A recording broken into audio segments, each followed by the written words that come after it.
Back to my channel. आज हम बात करेंगे टाइप्स ऑफ रिलेशंस की। पिछले वीडियोस में मैंने ऑर्डर्ड पेयर, कार्टेशियन प्रोडक्ट और रिलेशंस के बारे में एक्सप्लेन किया था। अगर आपने वो दोनों वीडियोस अभी तक नहीं देखे हैं तो मैं ऊपर आई बटन में उसका लिंक दे देती हूँ, आप प्लीज जाके वो वीडियोस चेक कर लीजिए। सबसे पहले बात करते हैं एम्प्टी रिलेशन की। तो एक ऐसे रिलेशन जिसमें सेट ए के किसी भी एलिमेंट का उसके कोई और दूसरे एलिमेंट के साथ कोई भी रिलेशन ना हो, उसे हम कहते हैं एम्प्टी रिलेशन। डेफिनेशन है, a relation R in a set A is called empty relation if no element of A is related to any other element of A। Mathematically इस चीज को हम लिखते हैं R is equal to 5 which is a subset of A cross A। एक example ले लेते हैं। Let A is equal to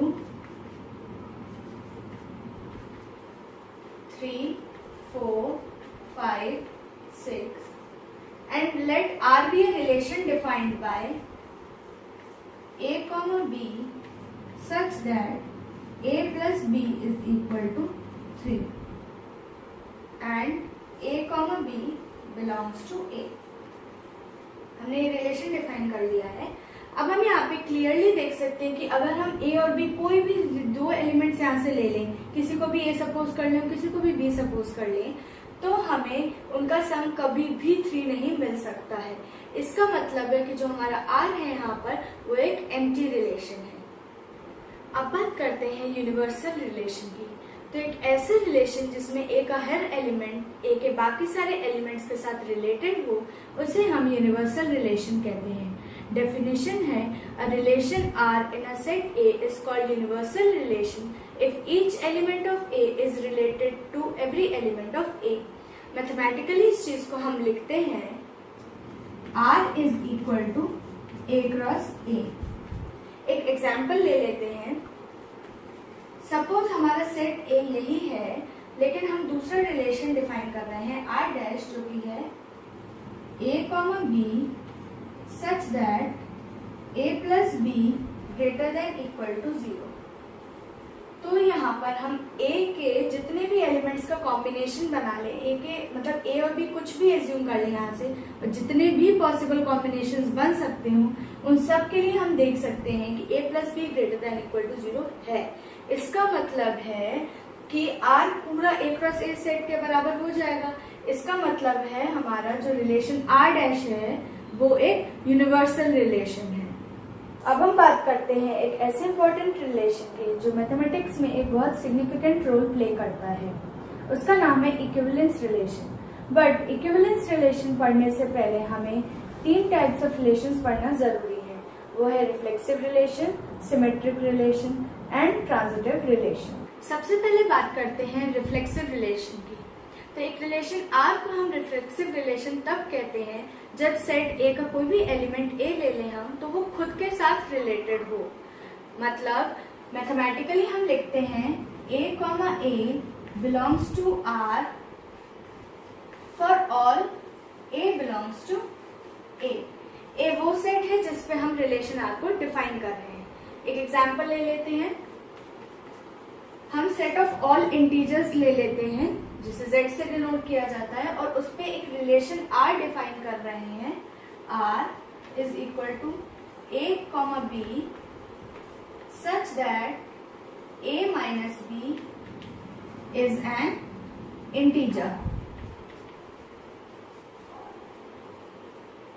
अब इस रिलेशन में हम देख सकते हैं कि अगर हम सेट A से मतलब सेट ऑफ इंटीजर्स से कोई भी इंटीजर ले लें, ठीक है, तो हमें A माइनस A, हम यहाँ पे क्योंकि सेम एलिमेंट का रिलेशन फाइंड करें, एक एलिमेंट का उसी के साथ रिलेशन फाइंड करें, सो B की जगह भी हमें A ही लेना है।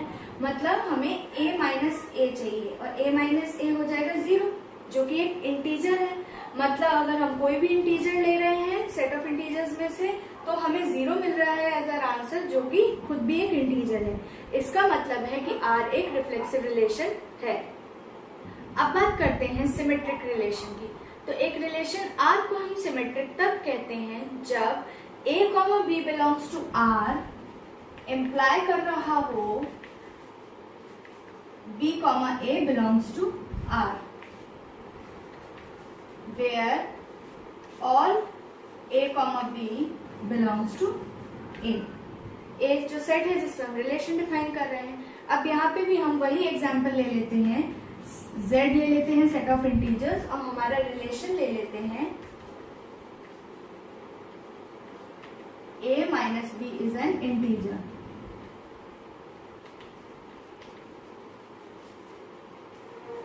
अब अगर हम यहाँ देखें कि हम A और B की कोई ऐसी वैल्यूज ले लें जिससे A माइनस बी हमें इंटीजर मिल जाए. फॉर एग्जाम्पल हम ले लेते हैं वैल्यूज, A को ले लेते हैं 3, B को ले लेते हैं 6.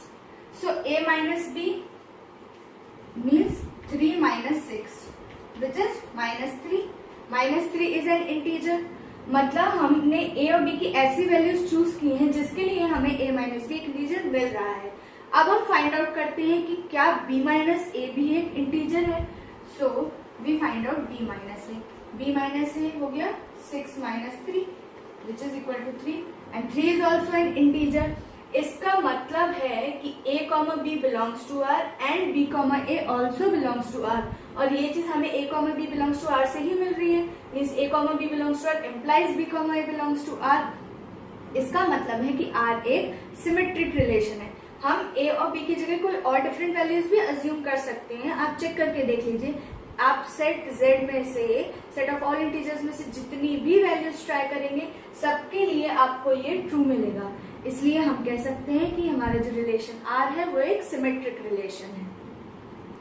आगे बढ़ते हुए बात करते हैं ट्रांजिटिव रिलेशन की. तो एक रिलेशन R को हम ट्रांजिटिव तब कहते हैं जब A comma B belongs to R, B comma C belongs to R, implies A comma C belongs to R. For all A comma B comma C belongs to A. इस चीज को हम फिर वही एग्जाम्पल के थ्रू समझ रहे हैं. सेट ऑफ इंटीजर्स ले लिया है Z और हमारा रिलेशन R हम डिफाइन कर रहे हैं A comma B such that A minus B is an integer. अब हम यहाँ पे सपोज करते हैं A B C की वैल्यूज. A ले लेते हैं 2, B ले लेते हैं 4 एंड C ले लेते हैं 5. हमें ये चेक करना है कि ये वैल्यूज पे क्या हमें A माइनस बी इंटीजर मिल रहा है, B माइनस सी इंटीजर मिल रहा है क्या. पहले हम ये देखते हैं. सो A माइनस बी हमें मिल रहा है 2 minus 4 is equal to -2 जो कि एक इंटीजर है. Again B minus C calculate करते हैं. B minus C is 4 minus 5 which is equal to -1. ये भी एक इंटीजर है. अब हम A माइनस सी भी कैलकुलेट करके देख लेते हैं.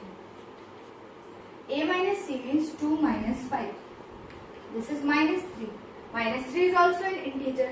इसका मतलब कि हमने A, B, C की जो भी वैल्यूज ली है, कंसिडर की हैं, जो कि A, B belongs to R है और B, C belongs to R है, तो हमें A, C belongs to R भी मिल रहा है. मतलब ये दोनों चीजें इस चीज को इम्प्लाई कर रही हैं.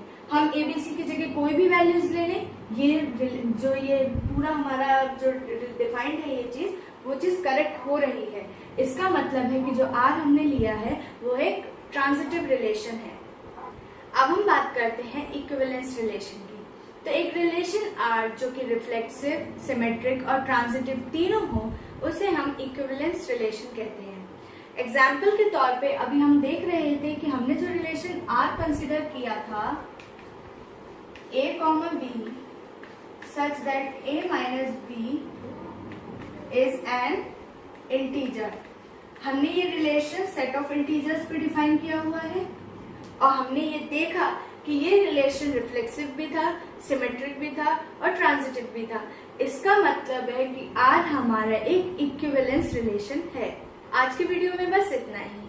नेक्स्ट वीडियो में हम फंक्शंस पढ़ने वाले हैं, तो मेरे साथ बने रहिए और चैनल को सब्सक्राइब कीजिए और बेल आइकन को हिट कीजिए ताकि जब भी मैं न्यू वीडियो अपलोड करूं तो आप नोटिफाइड हो जाएं. अगर आपको ये वीडियो पसंद आया हो तो इसे लाइक और शेयर जरूर करें. अगर आपको इस टॉपिक से रिलेटेड कोई भी डाउट्स हो तो कमेंट सेक्शन में मेंशन करके मुझसे जरूर पूछें. साथ ही अगर आप किसी और टॉपिक पर भी मुझसे वीडियो बनवाना चाहते हो तो मुझे कमेंट सेक्शन में मेंशन करके बताएं. Thank you and have a nice day.